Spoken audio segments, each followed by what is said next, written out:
allons vous parler de Saint-Joseph. Ça tombe bien, puisqu'à la paroisse de la Trinité en Beaujolais, il y a une église qui nous est chère, Saint-Joseph. Alors, comme dans beaucoup d'églises, eh bien, dans cette église-là, on peut voir Saint-Joseph avec un bâton fleuri. Enfin, pas comme ça, fleuri. Donc des fleurs sur une tige et des fleurs de lys. Mais d'où viennent ces lys que Saint-Joseph a en main?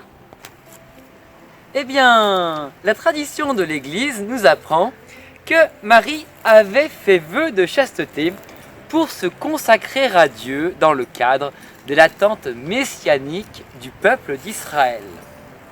Sans doute n'était-ce pas courant, mais en l'état actuel de la recherche historique, nous savons que quelques couples décidaient de ne pas consommer leur mariage en vue de cette attente.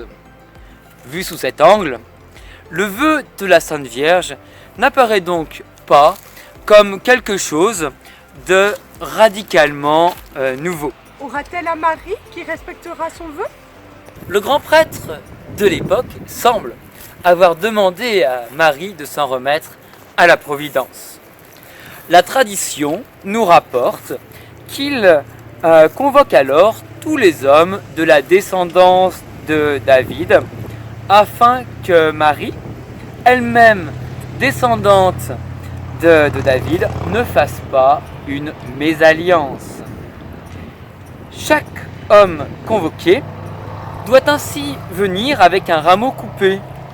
Le choix de Dieu devra en effet se manifester à travers l'une des baguettes coupées.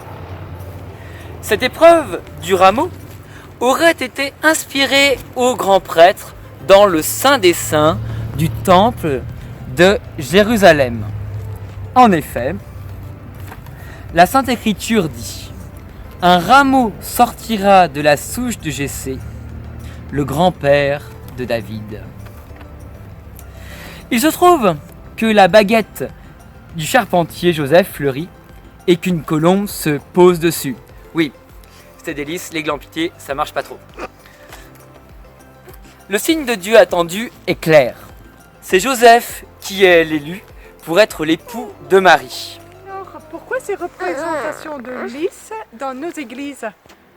Le lys est le symbole de la pureté, de la virginité, de la chasteté. Or, Saint Joseph, selon ce que nous rapporte la tradition toujours, avait lui-même fait le vœu de la chasteté et n'attendait donc pas le mariage, ou du moins en tout cas, n'attendait pas sa consommation en cas de mariage. Nous l'avons vu, bien que rare, cet engagement ne représentait pas une radicale nouveauté. Et nous voyons donc que les inclinations de Marie et de Joseph étaient concordantes afin que l'Éternel donne plutôt le Sauveur à toute la terre.